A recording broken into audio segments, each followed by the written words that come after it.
Bismillahirrahmanirrahim. Assalamu alaikum. Welcome back to my channel, guys. Hope you're all doing well and doing great. Today we are back with another video and we're going to talk about electromagnetism. Do you remember that we just started the chapter and this is basically the electromagnetism?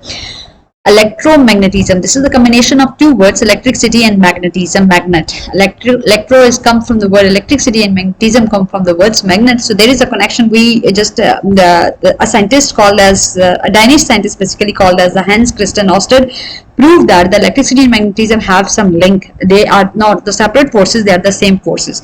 And how he has proven that? He has proven by taking a wire, and when he plugged in this wire into the switch, this wire, the electrons start flowing, and which produces the current, and as a result the invisible magnetic field is produced. And this is how he shows that electricity and magnetism have some sort of link. उसने क्या किया था कि उसने wire ली थी, जैसे इस wire को उसने प्लग इन किया था, बैटरी के साथ कनेक्ट किया था, तो उस वायर में से इलेक्ट्रॉन्स जो हैं वो फ्लो करना स्टार्ट कर गए थे, जिसके रिजल्ट में करंट प्रोड्यूस हुई थी। और करंट प्रोड्यूस होने के रिजल्ट में इनविजिबल मैग्नेटिक फील्ड वहां पर प्रोड्यूस हुई थी। और उसने इस चीज को चेक करने के लिए कंपास नीडल रखी थी, जो कि करंट की डायरेक्शन फील्ड के रिजल्ट में हमें करंट की डायरेक्शन पता चल रही थी कि कितनी करंट आ रही है और कितनी जो है वो करंट नहीं आ रही। So here we are supposed to understand कि मैग्नेटिक फील्ड कैसे अराउंड अ वायर प्रोड्यूस होती है। कि आप एक वायर लें जिसमें से करंट फ्लो कर रही है, ठीक है, या फिर आप एक एक्सपेरिमेंट कर सकते हैं कि आप घर में जो कील होता है, जिसे हम नील कहते हैं, basically you gonna take a nail and you gonna wrap the nail with the wire, एक कॉपर वायर के साथ या नाइक्रोम वायर के साथ उसको आप रैप करें, बिल्कुल कॉइल करें, और आप उसको बैटरी के साथ कनेक्ट करें, तो it will start producing when the current will be flowing from through the wire, it will start producing the magnetic field as well. तो उसमें से इनविजिबल मैग्नेटिक फील्ड प्रोड्यूस होना शुरू हो जाएगी। अगर आप उसके पास कंपास रख दें तो आप उसको डायरेक्शन भी आपको पता चलती जाएगी कि अच्छा इसमें से करंट आ रही है। जैसे आप आसान लफ्जों में कहें तो आप जब रॉड लगाते हैं पानी गर्म करने के लिए, तो उसमें से इलेक्ट्रिक फील्ड की वजह से, इलेक्ट्रोमैग्नेटिक फील्ड की वजह से, जैसे अगर आप पानी में जब उस रॉड को रखते हैं तो water is also good conductor of electricity, तो आप अगर उस वक्त रॉड को ऑन करके अगर पानी के अंदर हाथ लगाएंगे तो आपको करंट लगती है, आपको इसीलिए इलेक्ट्रिक शॉक लगता है। दैट्स व्हाई, क्योंकि उसके अंदर आपने देखा कि वो जो रॉड है that is made up of steel और आयरन, तो आयरन को जैसे आपने रैप किया उसके अंदर से करंट फ्लो कर रही है, और करंट फ्लो करने के रिजल्ट में आप अगर उसको टच करेंगे तो आपको इलेक्ट्रिक शॉक लग सकता है। So magnetic field around a wire का मतलब क्या है कि एक magnetic field basically is an invisible area, या फिर आप कह सकते हैं कि when an electric current basically flowing through a wire it creates an invisible electric magnetic field. जब भी किसी वायर से इलेक्ट्रिक करंट फ्लो करेगी तो उसके रिजल्ट में मैग्नेटिक फील्ड प्रोड्यूस होगी, और जितनी ज्यादा करंट प्रोड्यूस होगी उतनी ज्यादा मैग्नेटिक फील्ड या इतनी स्ट्रॉन्गर मैग्नेटिक फील्ड होगी। जितनी कम जो है वो करंट प्रोड्यूस होगी या जितनी कम करंट पास होगी उतनी कम मैग्नेटिक फील्ड होगी। और depending upon the current it shows the direction of the magnetic field basically, कि अगर ये पॉजिटिव टू नेगेटिव टर्मिनल की तरफ मूव कर रही है तो it is basically the clockwise, और अगर करंट जो है वो नेगेटिव टू पॉजिटिव टर्मिनल की तरफ मूव कर रही है तो it is basically the anti clockwise. और अगर आप सिंपल वर्ड्स में आप क्या करें कि अगर आप एक वायर को कॉइल को बेसिकली या फिर वायर को रैप करते हैं तो मैग्नेटिक फील्ड जो है वो उतनी ज्यादा, जितनी ज्यादा रैप करेंगे उसको उस वायर को, तो उतनी ज्यादा जो है उसके अंदर इलेक्ट्रिसिटी प्रोड्यूस होगी और उतनी ज्यादा मैग्नेटिक फील्ड जो है उसके अंदर उतनी स्ट्रॉन्गर होगी। This is basically the return that I have told you about, that the direction of the field is clockwise when it is from positive to negative, and the direction of the current is reverse, or the magnetic field is basically the direction of the field is anti-clockwise when it is from negative to positive, in simple words. Same is the case with magnetic field and coils. Magnetic field और coil से मुराद ये है कि जब भी आप current flow, हमने ये तो पढ़ लिया कि एक सिंगल वायर के अंदर करंट फ्लो करती है और उसके रिजल्ट में मैग्नेटिक फील्ड वहां पर प्रोड्यूस होती है, but that magnetic field is weaker. लेकिन अगर आप उसी वायर को एक कॉइल के अंदर स्ट्रांगली रैप अप करें तो उसके रिजल्ट में टाइटली रैप करें तो दैट मेक्स अ सोलेनॉइड। अब वो magnetic field, that field would be the stronger one as compare to the single wire. This is basically the solenoid. जब आपने उसको टाइटली रैप किया तो उसके रिजल्ट में ज्यादा मैग्नेटिक फील्ड प्रोड्यूस होगी, और एज अ रिजल्ट अगर आप एक सिंगल वायर लेते हैं और बार मैग्नेट के रिजल्ट में सोलेनाइड के अंदर जो है वो ज्यादा जो है वो मैग्नेटिक फील्ड प्रोड्यूस होगी, ज्यादा करंट प्रोड्यूस होने की वजह से ज्यादा मैग्नेटिक फील्ड प्रोड्यूस होगी। अब ये electromagnets, why we are studying that, because these electromagnets is used in speakers, these electromagnets are used in basically your phones, your in radios, in TVs, जिसके result में ये साउंड प्रोड्यूस होती है। आप अक्सर देखते हैं कि आप अपने मोबाइल में अलार्म सेट करते हैं, आप अपने जो स्कूल्स के अंदर जो इलेक्ट्रिक बेल्स होती हैं, जैसे ही लेसन आवर होता है तो that electric bell start ringing, तो आप उसको जब रन करते हैं तो उसके रिजल्ट में रिंग करते हैं तो आप उसके रिजल्ट में देखते हैं कि जैसे आपने स्विच प्रेस किया तो स्विच प्रेस करने के रिजल्ट में आपको बेल की साउंड सुनाई देती है। How that sound is produce we need to understand. अगर आप इस डायग्राम को आसानी से समझ लें कि जब भी आप स्विच को प्रेस करते हैं तो इलेक्ट्रिक करंट जो है वो वायर्स में से फ्लो करना शुरू कर देती है, ठीक है। जब whenever you are going to press the switch, the electric current basically flows through the circuit and the electromagnet basically becomes active. electromagnet जो है उसमें से एक्टिव हो जाता है और वो पुल करता है इस हैमर को कि वो इसके साथ बेल के साथ जो है वो टकराए। जैसे ही when the hammer hits the bell basically it produces sound, ठीक है, it rings and at the same time the circuit breaks for a moment and the magnet turns off and the hammer basically goes back to its original position. And this process basically repeated when you are going to turn on the switch or turn off. जैसे आप bell के ऊपर हाथ रखते हैं ना तो एकदम से बेल की साउंड सुनाई देती है और फिर बेल की जब आप जैसे हाथ उठा लेते हैं तो बेल की साउंड सुनाई दे देती है। ये कैसे होता है कि जैसे ही आपने स्विच को ऑन किया तो उसके रिजल्ट में करंट प्रोड्यूस होना स्टार्ट हो जाएगी। जैसे ही करंट प्रोड्यूस होगी तो ये हैमर जो इलेक्ट्रोमैग्नेट है बेसिकली वो क्या करेगा, इस हैमर को पुल करेगा और कि वो जैसे ही पुल करेगा तो ये पुल होके ये पीछे इसको खींचेगा अपनी तरफ और खींच के सीधा टकराएगा इस बेल के साथ, इसके साथ, इस कॉइल के साथ और ये वाइब्रेशन प्रोड्यूस होगी और उस वाइब्रेशन के रिजल्ट में साउंड प्रोड्यूस होगी just like your year.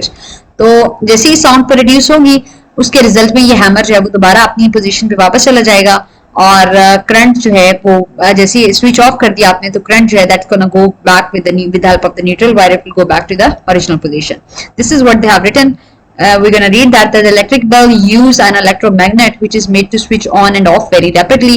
Electric bell जो है वो क्या करते हैं, इलेक्ट्रोमैग्नेट को बेसिकली यूज करते हैं जिसके रिजल्ट में आप स्विच ऑन करते हैं या फिर ऑफ करते हैं।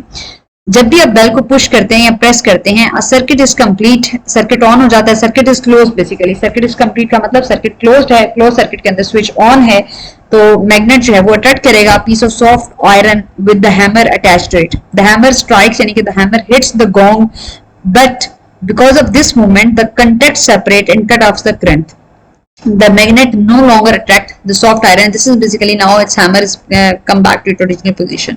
So in simple words what I have told you, whenever you are going to press the switch the current start flowing and when the current start flowing the hammer is pulled by the electromagnet and it will hit by this gong and start vibration, and this vibration cause basically produces a noise. This vibration produces noise. So same is case with the speaker. इसी तरह speaker के अंदर भी होता है, इसी तरह आपके अलार्म्स जो बेल होते हैं आपके, अब नॉर्मल बेल और जो इलेक्ट्रिक बेल होती है इसमें क्या डिफरेंस होता है। नॉर्मल बेल के अंदर जो पावर सोर्स होता है वो नॉर्मली आपका हैंड होता है कि आप हैंड से बेल बजाते हैं, जबकि इलेक्ट्रिक बेल के अंदर स्विच होता है, उसका पावर सोर्स कि आप स्विच ऑन करेंगे या स्विच ऑफ करेंगे, जिसके रिजल्ट में स्विच ऑन करेंगे तो इलेक्ट्रिसिटी प्रोड्यूस होगी। अब नॉर्मल सेल जो नॉर्मल अलार्म होते हैं, नॉर्मल बेल्स होती हैं, उसको आप रिंग करते हैं या शेक करते हैं या हिट करते हैं तो आपको साउंड प्रोड्यूस होती है। लेकिन जो इलेक्ट्रिक बेल्स होती हैं उनके अंदर से करंट फ्लो करती है उनके सर्किट में से, तो फिर जो है वो हिट करते हैं, हैमर जो है वो हिट करता है इस गॉन्ग को और वाइब्रेशन प्रोड्यूस होती है। जैसे कि आप स्कूल में देखें तो जो ओल्ड स्कूल इसमें नॉर्मल बेल्स वगैरह लगी होती हैं, आप हैमर की मदद से उसको बजाते हैं और साउंड प्रोड्यूस होती है, वो वाइब्रेट करता है और साउंड प्रोड्यूस करता है।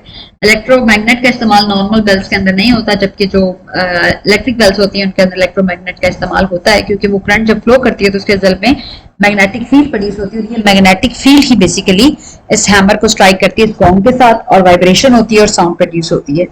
और ऑटोमेशन में बात करें तो ये जो इलेक्ट्रिक बेल्स होती हैं वो ऑटोमेटिक होती हैं और ये जो नॉर्मल बेल्स होती हैं ये जो आप हाथों से बजाते हैं, हिट करते हैं, ये जो है मैनुअल होती हैं, सिर्फ ये ऑटोमेटिक नहीं होती हैं।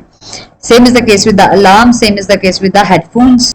अलार्म जैसे फायर अलार्म हो गए या जैसे आपके मोबाइल के अंदर अलार्म्स हो गए, उसके अंदर भी अलार्म के अंदर भी क्या होता है, बेसिकली इलेक्ट्रोमैग्नेट होता है जो साउंड प्रोड्यूस करता है, जिसकी वजह से लाउड साउंड प्रोड्यूस होती है। Same is the case with alarms के इलेक्ट्रिक करंट फ्लो करेगी, इलेक्ट्रिसिटी जो है वो मैग्नेटिक फील्ड प्रोड्यूस होगी और वो जो इलेक्ट्रोमैग्नेट है वो पुल करेगा एक मेटल हैमर को और वो हैमर हिट करेगी बेल के साथ to make that plate to make a noise. तो नॉइस प्रोड्यूस होगी और वो सर्किट जो है वो ओपन और क्लोज होता रहेगा क्विकली। जैसे ही अलार्म जो है 2 मिनट बजता है फिर बंद हो जाता है, फिर 2 मिनट बजता है फिर बंद हो जाता है। So this is because that hammer जो है वो हिट करती है उसको, और हैमर जैसे ही वो मेटल प्लेट को हिट करती है तो नॉइस प्रोड्यूस होती है, और जैसे ही वो उसको हिट नहीं करेगी तो नॉइस प्रोड्यूस नहीं होगी। But you are suppose to write it in a theory. Theory में आप कैसे लिख सकते हैं that you can write it in a way like you can say that an alarm which is having an alarm used as an electromagnet to make a loud sound, and when electric current flows through, the electromagnet pulls a metal hammer and the hammer hits the bell or metal plate to make noise. And like in the fire alarm, like in the mobile alarms, and the circuit open and closes quickly so it keeps ringing. This is how you can write. I hopefully these are the correct words which I used. Circuit breaker में भी जैसे switch लगा होता है वो switch on off हो जाता है। This is I have discuss in the previous video, ये सर्किट ब्रेकर है। And then lastly in the speakers में भी ये होता है। देखिए अब स्पीकर्स, टीवी, रेडियो, हेडफोन्स वगैरह में आप देखते हैं कि स्पीकर डिफरेंट शेप्स के हो सकते हैं, डिफरेंट साइजेस के हो सकते हैं। स्पीकर के अंदर भी बेसिकली एक परमानेंट इलेक्ट्रोमैग्नेट लगा होता है जिसके रिजल्ट में स्ट्रॉन्ग मैग्नेटिक फील्ड, जैसे ही करंट फ्लो करती है तो स्ट्रॉन्ग मैग्नेटिक फील्ड प्रोड्यूस होती है। इसके अंदर एक सिलेंडर होता है जो कि, और ये सिलेंडर जो है जो परमानेंट मैग्नेट के तौर पर एक्ट करता है। ये परमानेंट मैग्नेट जो है वो basically look like a cylinder जो कि एक पेपर कोन के साथ अटैच है, और an amplifier in the electrical device sends out an electric current which moves backward through the coil and the coil is alternatively attracted to propelled by the permanent magnet। इसमें भी आप simply वही बात लिख सकते हैं जो हमने अलार्म के अंदर पढ़ी या जो हमने इसके अंदर बेल के अंदर पढ़ी। आप वो बात बता सकते हैं कि स्पीकर के अंदर भी यही सीन है, और कि स्पीकर जो है that is used to produce an electromagnet, and electromagnet is used to produce sound, या speaker uses electromagnet to produce sound. और स्पीकर के अंदर बेसिकली क्या होता है कि इलेक्ट्रोमैग्नेट होता है और एक परमानेंट मैग्नेट होता है। ये जो परमानेंट मैग्नेट होता है जब भी इलेक्ट्रिकल सिग्नल्स जो हैं वो पास होते हैं कॉइल में से, इस कॉइल में से जब भी इलेक्ट्रिकल सिग्नल्स जो हैं वो बेसिकली पास होते हैं इस कॉइल में से, तो ये कॉइल जो है इसलिए बैकवर्ड और फॉरवर्ड जो है बैक एंड फोर्थ मूव करती है, और इस बैक एंड फोर्थ मूवमेंट के रिजल्ट में साउंड वाइब्रेशन होती है, और ये वाइब्रेशन जो है वो बेसिकली क्या प्रोड्यूस करती है, इस कोन के अंदर साउंड प्रोड्यूस होती है। आई रिपीट व्हाट हैपेंस कि इसके अंदर जो स्पीकर्स होते हैं इसके अंदर एक परमानेंट मैग्नेट है। इस परमानेंट मैग्नेट के अंदर बेसिकली क्या है कि जैसे ही इलेक्ट्रिकल सिग्नल्स प्रोड्यूस होंगे वो मैग्नेटिक फील्ड प्रोड्यूस करेंगे। वो इलेक्ट्रिकल सिग्नल्स जैसे ही ये इलेक्ट्रिकल सिग्नल्स बेसिकली जैसे ही इस कॉइल में से पास आउट होंगे, ये कॉइल जो है it moves back and fourth, and when it moves back and fourth this motions vibrate. तो ये जो है ये क्या कॉज करेगा, ये कोन जो है बेसिकली ये वाइब्रेशन कॉज करेगी, और ये जो स्पीकर कोन है basically it cause the vibration to produce sound waves और to produce sound. This is clear. Hopefully this is the simplest phenomenon. You don't need to write this. You can write this as when the electrical signals passes through a permanent magnet, passes through this coil starts moving back and forth, and due to this movement, due to this back and forth movement, the cone of the speaker starts vibrating and it produces sound waves. That's it. And hopefully all of the things are cleared. के जैसे ही आप switch on करेंगे ये जो permanent magnet है ये magnetic field produce हुई है, मैग्नेटिक फील्ड के रिजल्ट में जैसे करंट प्रोड्यूस हो रही है, करंट पास आउट हो रही है तो मैग्नेटिक फील्ड प्रोड्यूस हो रही है। इस मैग्नेटिक फील्ड के रिजल्ट में ये जो करंट है जब इस कॉइल में से गुजरेगी तो ये कॉइल बैक एंड मूव करेगी। बैक एंड फोर्थ मूवमेंट के रिजल्ट में वाइब्रेशन होगी, और वाइब्रेशन के रिजल्ट में ये कौन जो है वो साउंड प्रोड्यूस करेगी। This was all about it. This is basically happens in the alarms as well. This is basically happens in the alarms, in the fire alarms, in the bells, same things happens। Basically हमने पढ़ा ये है कि electromagnet का use क्या है, what is the use of electromagnets के current जैसे ही फ्लो करती है तो करंट के रिजल्ट में मैग्नेटिक फील्ड प्रोड्यूस होती है, और वो मैग्नेटिक फील्ड हेल्प करती है किसी भी चीज को हिट करने में, किसी भी चीज को वाइब्रेट करने में, और वाइब्रेट करने के रिजल्ट में फिर साउंड प्रोड्यूस होती है। और अगर ये मैग्नेट ना हो, करंट ना फ्लो करे तो मैग्नेटिक फील्ड नहीं प्रोड्यूस होगी, और वो फिर एज रिजल्ट द ऑटोमेटिक चलने की बजाय मैनुअल। अब हम जैसे सब आदी हो चुके हैं मोबाइल अलार्म्स के, बेशक साथ वाला बंदा अलार्म लगा के सोया रहता है, ये एक अलग फिनोमेना है, लेकिन the thing is this is all gonna happen. This is the basic things. Please make sure to do your best and to revise it all and to give your best. Thank you so much for watching, and I will catch you in another video. Allah Hafiz. If still there is any topic which is not cleared yet, please do write in the comment section, so I will cover that too. Okay ji, Allah Hafiz.